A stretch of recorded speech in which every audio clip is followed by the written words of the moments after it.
So hello everyone, আমি রিজু আর তোমরা দেখছো দ্য বঙ্গালী চ্যানেল। সো চলে এসেছি আরও একটা চড়ক পুজো পার্ট 2 নিয়ে, যেটা আমাদের লোকাল এরিয়া মাঝদিয়ার মধ্যে হয়। যেখানে তোমরা চড়ক গাছটা একটু ছোটো দেখলেও এখানে সমস্ত রীতি রেওয়াজ কিন্তু নিখুঁতভাবে পালন করা হয়, যেটা অন্য চড়কে আমরা অতটাও তোমাদের দেখাতে পারি না। যেহেতু লোকালে সেহেতু তোমাদের ফুল ভিডিওতে দেখাবো।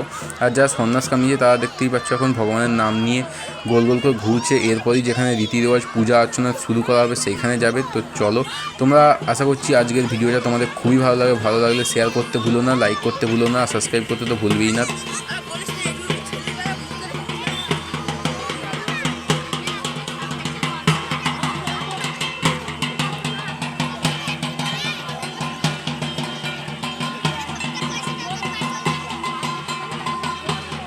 এখানে এখন পূজা অর্চনা স্টার্ট করে দেওয়া হয়েছে।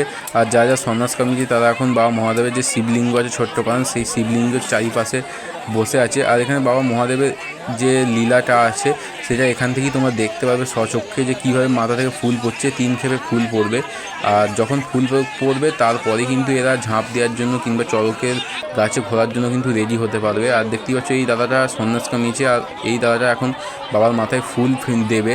যতক্ষণ না এনার ফুল পৌঁছে ততক্ষণ কিন্তু সবাই মিলে একভাবেই বাবা মহাদেবকে স্মরণ করেই যাবেন। তো এখন দেখতে পাচ্ছ ফুল দিয়ে দেওয়া হয়েছে, তো সবাই মিলে এখন স্মরণ করছে। তো দেখা যাক কতক্ষণে ফুল পড়ে। তোমাদের দ্বিতীয় ক্ষেপের ফুলটা আমি দেখাচ্ছি যে কীভাবে পড়লো না পড়লো।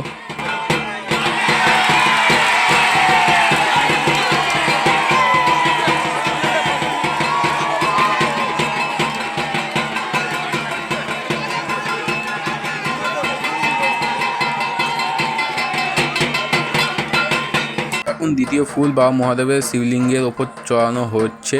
সো এই ফুলটা দেখা যাক কতক্ষণে পরে। তো প্রথম ফুলটা আমি সেইভাবে রেকর্ড করতে পারিনি, কারণ হচ্ছে একটু সমস্যার কারণে। দেখতেই পাচ্ছ এখানে ফুল দিয়ে দেওয়া হয়েছে বাবা মহাদেবের যে শিবলিঙ্গটা সেই শিবলিঙ্গের ওপরে। আর পুরোহিত মশাই হাত জোর করে এখন অপেক্ষা করছে যে কখন ওনার হাতে পড়ে, এবং যে দাদুটা এখন এই চড়কে গাছে ঝুলবে তার জন্য মানে তারই ফুল এখানে বাবা মহাদেবের মাথায় চাপানো হয়েছে। আর দেখতে পাচ্ছ চারিদিকে ঘন্টা কাঁসর চলছে কীরকম, আর সবাই এখন মাথা চাড়া দিচ্ছে যাতে তাড়াতাড়ি ফুলটা পড়ে যায় বাবা মহাদেবের। এখান থেকেই তোমরা লীলাটা দেখতে পারবে শুধু।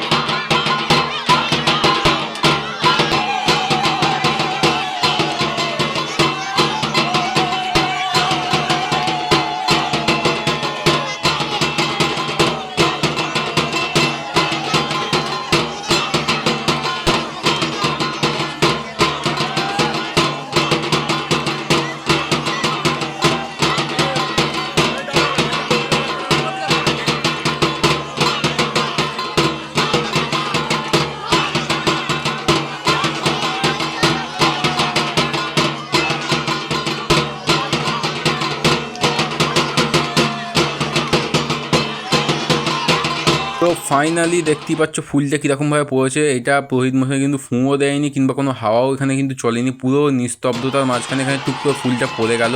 আর দেখতেই পাচ্ছ যিনি এই যে ফুলের জন্য অপেক্ষা করছিলেন তিনি কতটাই মানে কি বলবো ভিক্ষা চাওয়ার মতন বাবা মহাদেবের কাছে চাইছিলেন। আর দেখো বাবা মহাদেবের লীলাও সেই রকমই, মানে কি বলবো যে দাদুটা সন্ন্যাস নিয়ে সে কেঁদে ফেলেছে লিটারেলি, কিছু বলার নেই। কতটা পবিত্রভাবে চেয়েছে তারপরে কিন্তু এটা পড়েছে। কিন্তু তৃতীয় নম্বর যে ফুলটা সেটা অনেক লেটে পড়েছে, এবং এই 3টে ফুল পড়ার পরেই কিন্তু চড়ক উৎসবের যে মেন উৎসবটা সেটা শুরু হয়, যে চড়ক গাছ থেকে ঝোলা এবং ঝাঁপ দেওয়া। তো তোমরা চলো, তোমাদের ডাইরেক্ট আমি ঝাঁপের ওখানে নিয়ে যাচ্ছি যে কীভাবে ঝাঁপ দিচ্ছে, এবং যে ঝাঁপ দিচ্ছে সেটা আমারই একটা বন্ধু। তো চলো।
দেখতেই পাচ্ছ সবাই চড়ক গাছে উঠে পড়েছে। আর উপরে যে একদম টপে আছে সে আমারই একটা বন্ধু তরুণ। সো এখান থেকে ঝাঁপটা স্টার্ট হবে। তো দেখতেই পাচ্ছ নিচেই হয়তো কোনো জাল টাল কিছু পেতে রেখেছে, নাহলে যদি হয়তো লাগতেও পারে কিংবা হয়তো ডাইরেক্ট মাটিতেই পড়ছে, আমি অতটা জানি না। এটা আমি আমার বন্ধুর কাছ থেকেই ভিডিওটা কালেক্ট করেছি, বাদবাকিটা আমি নিজেই নিয়েছি। সো দেখতেই পাচ্ছ এখানে যে ঝাঁপটা স্টার্ট হয়েই গেছে। সো আশা করছি তোমাদের ভিডিওটা ভালো লাগছে, ভালো লাগলে লাইক শেয়ার সাবস্ক্রাইব করতে ভুলো না। তো তোমরা দেখো।